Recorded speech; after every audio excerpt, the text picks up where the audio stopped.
What I'm saying is your talent will get you noticed. It will get you noticed. It will get you in the door. Your legacy connect skills that I'm giving you will get you drafted, hired, promoted, get you in some doors you never thought. You'll be amazed what will happen when you're humble enough to connect first. It'll make up for a lack of talent. Greetings, fellow legacy changers.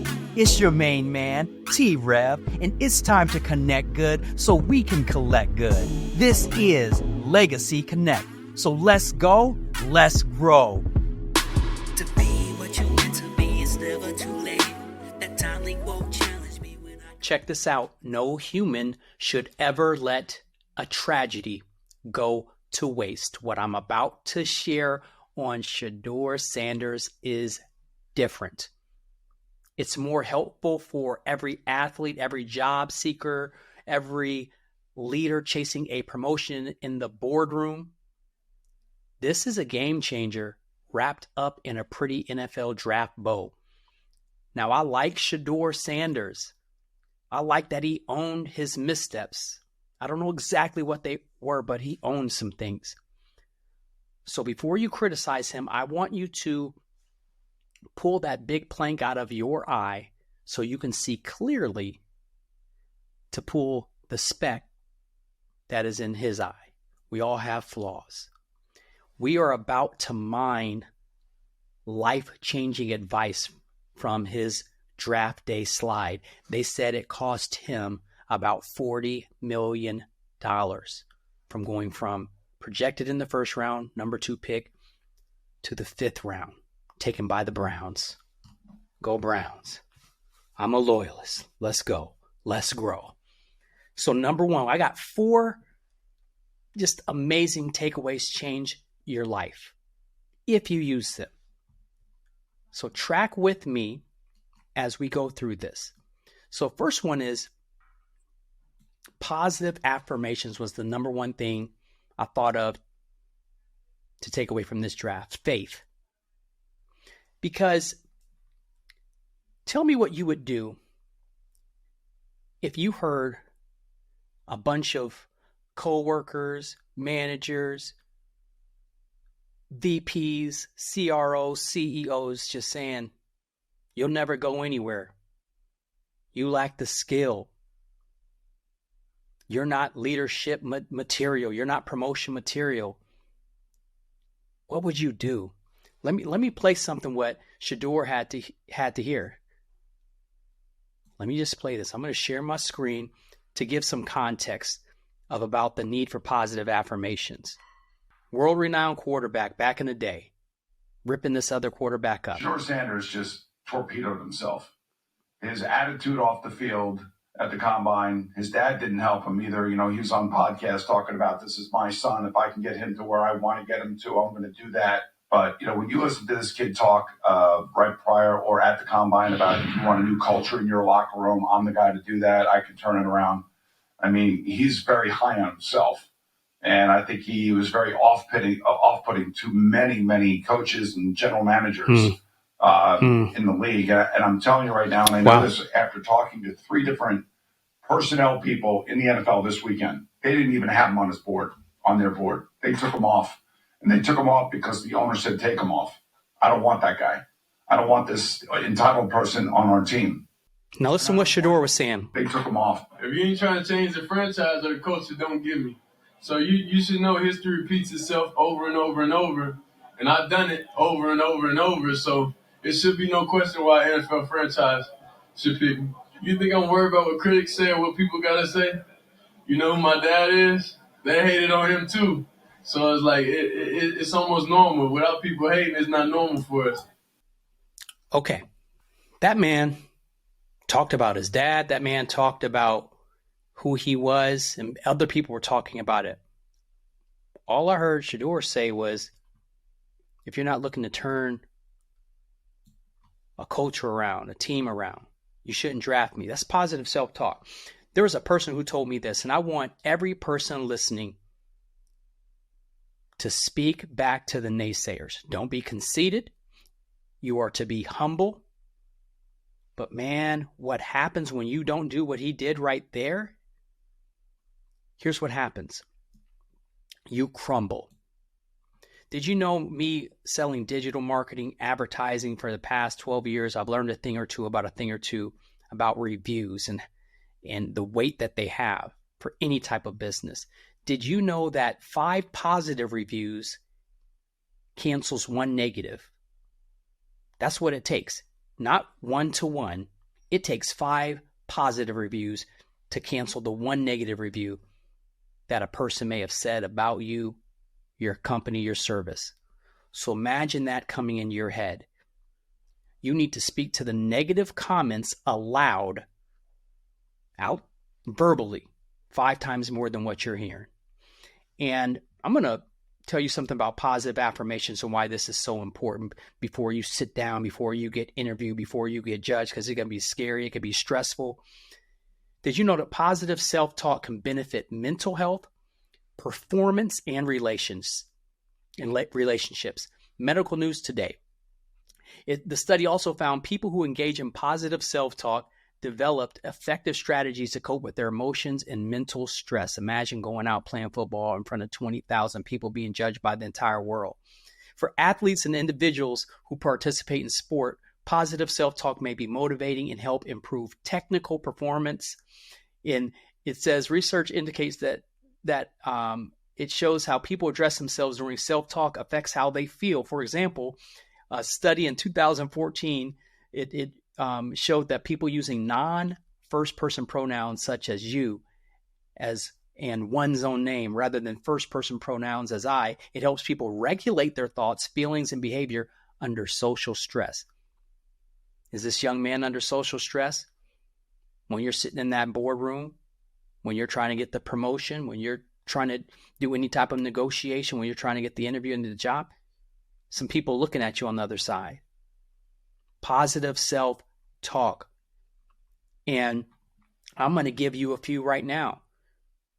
You walk into somewhere, see, I walk in with bravado. I happen to go to church and they said, you need to have, your faith needs to be strong, so strong it borderlines cockiness. A pastor told me that. He didn't say be cocky. He said, but speak back. Napoleon Hill, Think and Grow Rich. We got all these books, all these personal development books. They say the same thing. But I will, before I walk in anywhere and people are coming at me and I hear it, I say, no weapon formed against me shall prosper. I come behind in no good thing. I am the head, not the tail, the lender, not the borrower, above and not beneath. I have favor.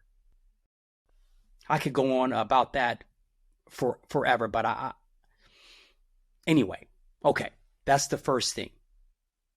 Shedeur's all right in my book. And he did say that he did some things wrong. We'll get to that. We'll get to that. The second thing, connect via social styles.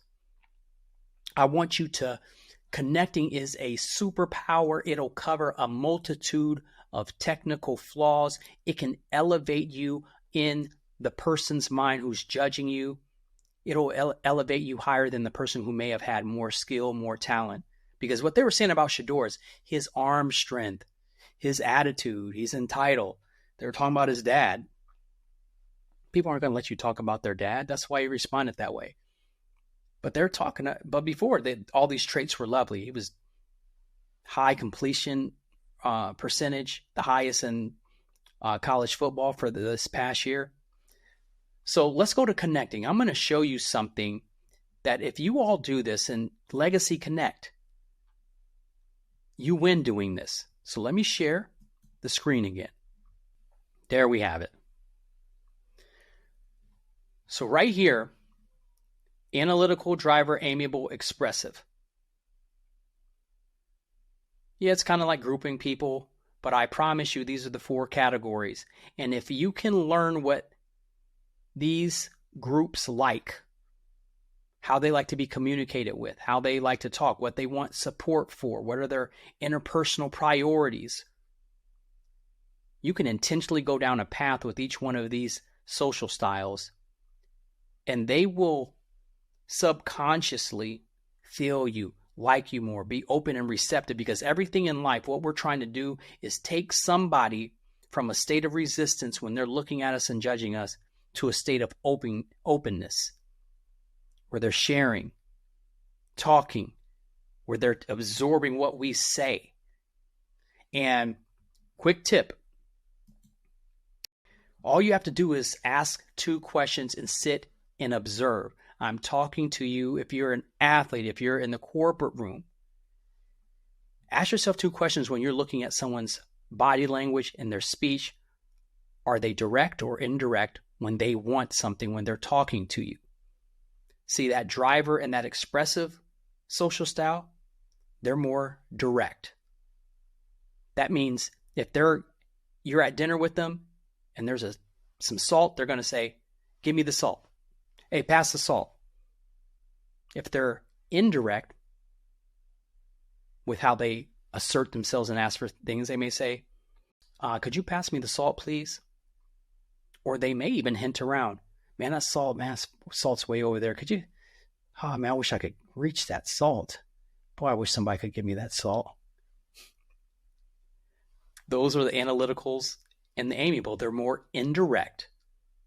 And then the second question is, are they open or contained? And you're looking for, are they open with their emotions and their body language free flowing, or are they more contained?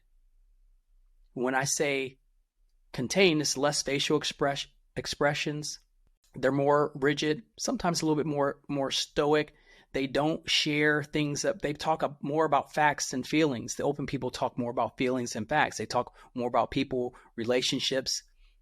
The contained people talk more about, they stick down to business first.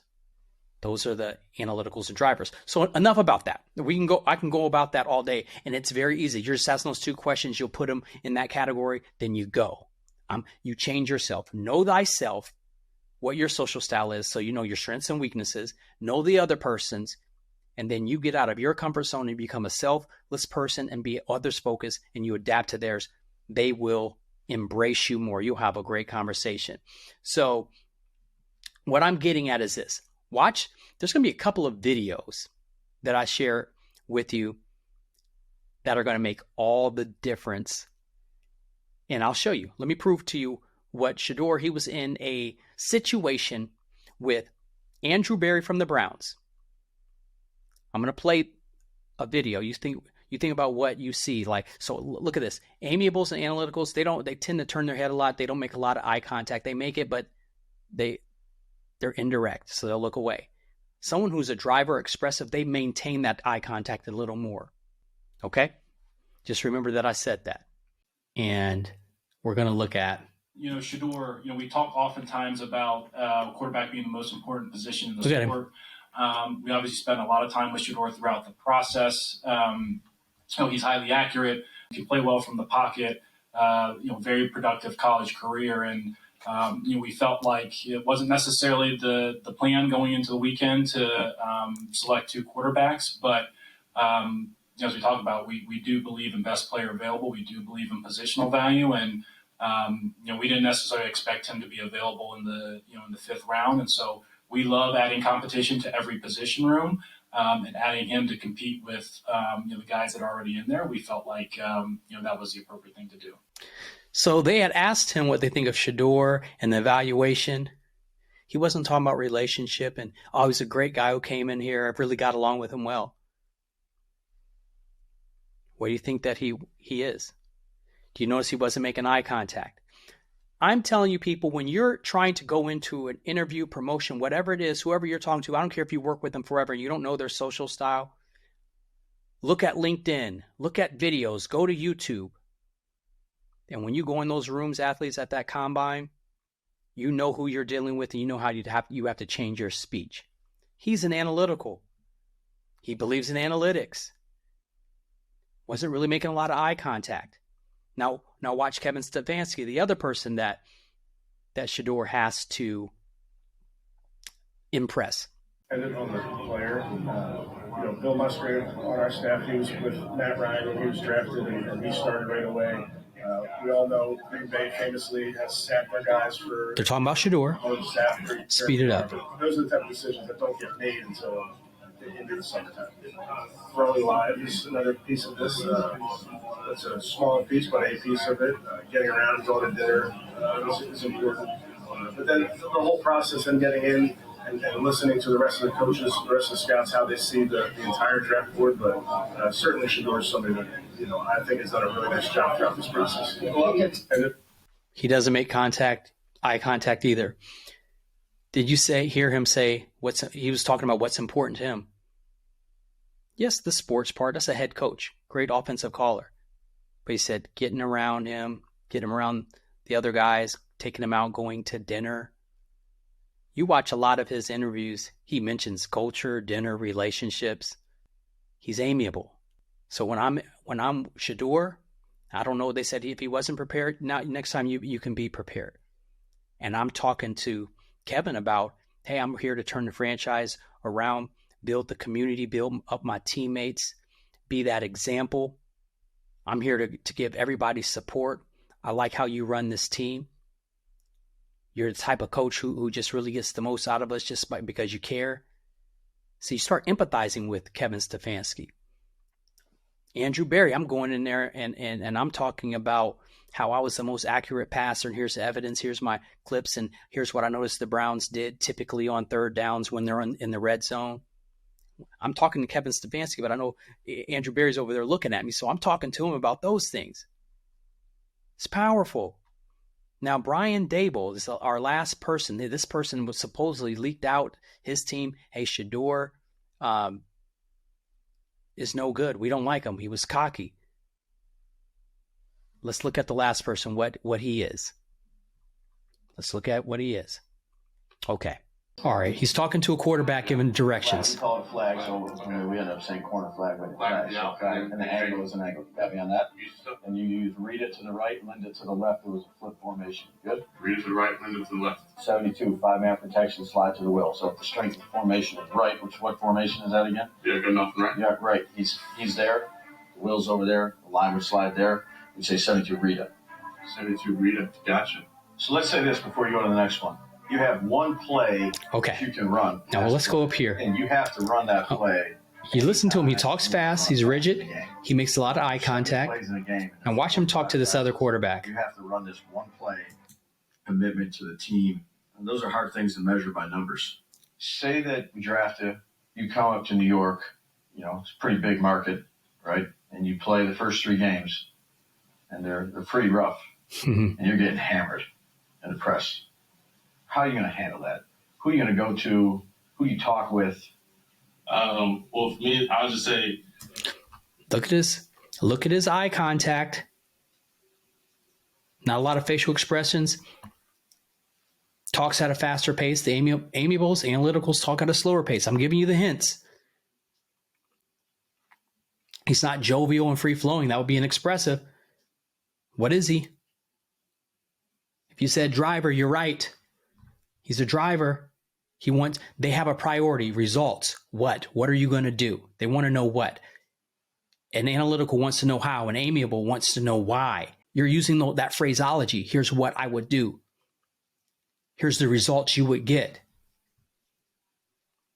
Watch him. I'll just play a little bit more, but watch this, how he cuts him off and asks for the salt, or he gives him a directive. Watch this. I played in Death Valley, so I feel like I'm prepared for anything, but I talk to my family, obviously. That's a big piece for me, my family. I talk to them. Give me that play call again that I taught you. I'm going to Charlie Wright, 64, house, FN. Excellent. Okay. Do you see what I'm saying? You guys talk about hey, you're putting somebody in a box, but you're not. It's all there. Timeout. Give me that play call we talked about earlier. He didn't say, hey, timeout. Sorry about that. Do you mind replaying that? I gave you a play call earlier. Could you tell me what it is? I want to see if you remember it. To the point, succinct. So you want to go in there with him. I'm dressing the part. You see me, even though I'm doing a NFL type post, I got my suit jacket on. I know I'm talking to corporate as well, but I got the T-shirt on, the Browns in the hat, because I'm also talking to young athletes because I want you all winning. I'm rooting for you. It's your main man, T-Rev. So one time I worked at Buddy's Carpet. It's the last thing I'm going to say. I was working at Buddy's Carpet. Buddy's Carpet. And I was about 22 years old, a bunch of kids, 3 or 4 at the time, I don't know.